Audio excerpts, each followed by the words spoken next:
ये हमारा रिजॉल्व है कि हम इंशाल्लाह इस दहशतगर्दी का मुंह पे सामने आंखों से आंखें डाल के मुकाबला करेंगे। वो अब हम क्यों थके? We are state of Pakistan, हम थकेंगे नहीं। हम अगर चाहें ना, आज पारोद से लेकर ये सिब्बी सांगान से लेकर सारे लोगों को कहें इस तरफ आ जाए कोयटा की तरफ और कैंप्स लगा दें, तो वी कैन डू इट।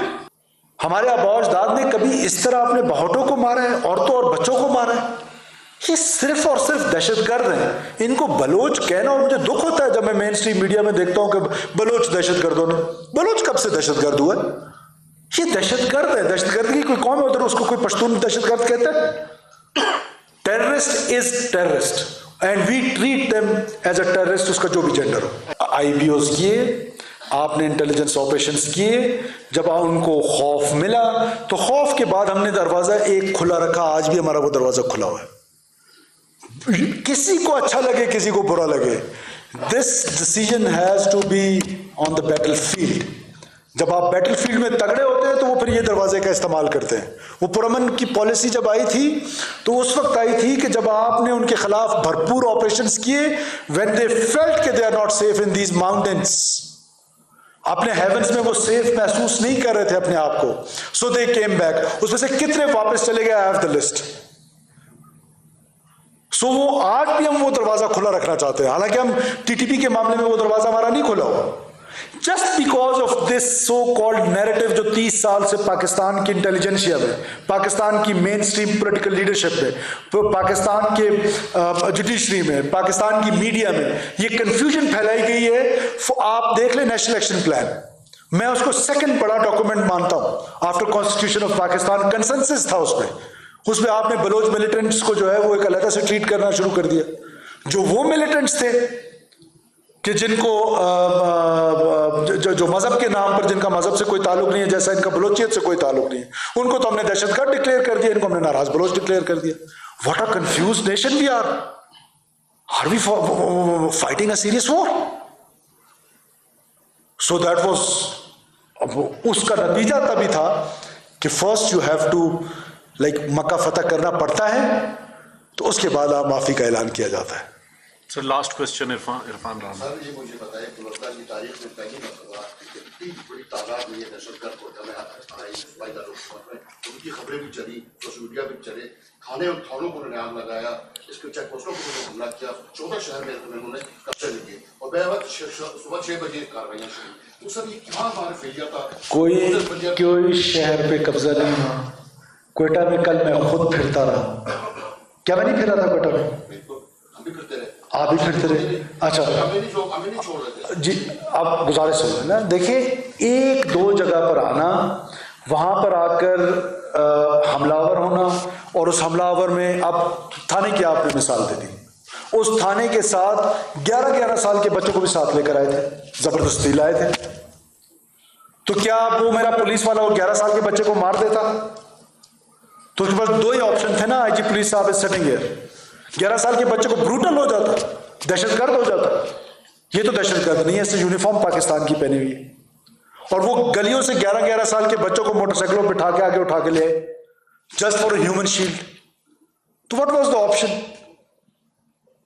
सो आपने पूरे ऑपरेशन का वो देखना है। कोयटा का भी एक हिस्सा, बाकी कोयटा तो it was a normal life. 10 जगह पे मार भी भगाए। हाँ, और किलिंग्स कोयटा में उनकी 5 से 10 लोग कोयटा में मारे गए। पीटीसी में उन्होंने अंदर घुसने की कोशिश की, क्या घुस पाए? रेड जोन की मैं पहले आपको बता चुका हूं। वो वीडियो मैं आपको दिखाऊं जिसपे रेड जोन के हमारे शेर ने जो जख्मी है और उसको हम हाईएस्ट अवार्ड के लिए भी नॉमिनेट करें, फायरिंग की उस सुसाइड बॉम्बर पर, जिसकी वजह से वो गाड़ी हिट नहीं कर सका। सो ये एक सर्कमस्टांसिस को आप अंडरस्टैंड करें, ग्रे में ऑपरेट करते हैं और वो जगह ढूंढते हैं, सॉफ्ट वैलीज ढूंढते हैं, सॉफ्ट वैलीज की तरफ आते हैं और वो सॉफ्ट वैली पे अटैक करते हैं। But let me sure you, through you I am assuring whole Pakistan, every patriotic Pakistani, mark my words, इंशाल्लाह ताला ये हक और बातिल की जंग है, पाकिस्तान कभी नहीं हारेगा ये जंग। Sir Farid is requesting for last question. जी प्लीज फरीद साहब। सर क्वेश्चन मेरा ये है, मैंने देखा कल शाम 5 बजे तक हजारगंजी से बैग लूटते रहे वहाँ किसी के सामने नहीं है। दूसरा जो सिटी स्कूल में दाखिल हुए दहशतगर्द, उनका क्या हुआ? देखिए, एक तो ये कि कोई एक बैंक भी नहीं लूटा गया। एक बैंक के जो डीप लॉकर्स होते हैं उनको स्पेशल एक नाम दिया जाता है, सॉरी, मुझे जो लॉकर्स होते हैं उनके नीचे सेफ लॉकर्स होते हैं या व्हाटएवर, एक बैंक भी नहीं लूटा गया। यस, बैंक पे उन्होंने एक रॉकेट लॉन्चर मारा है, जो ही पुलिस जाती है वहां से भाग जाते हैं, और उन गलियों में सरेआम आपने नहीं देखा। और दूसरा सवाल आपका किस हवाले से था? सिटी स्कूल में वो कॉमिंग ऑपरेशन मैंने आपको बताया, can not tell you on the mic what we are doing.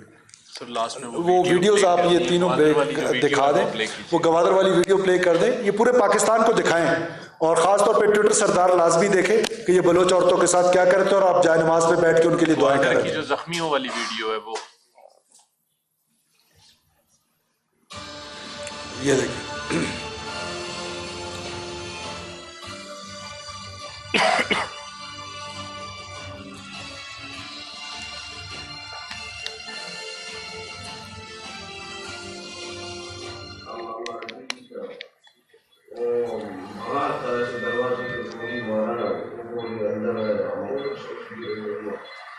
ये दस्ते भी लग गया, हमारा बीवी ने कुरान शरीफ उठाया, हम मुसलमान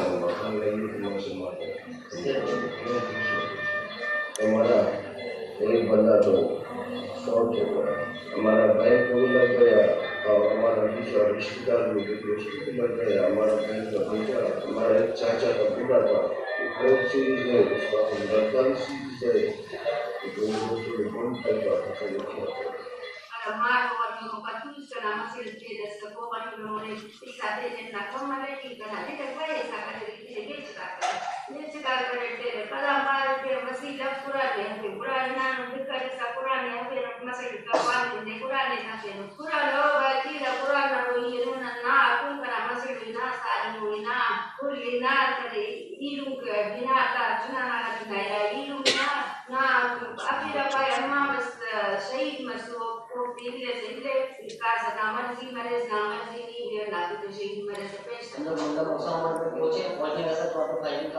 बस इसको बंद कर।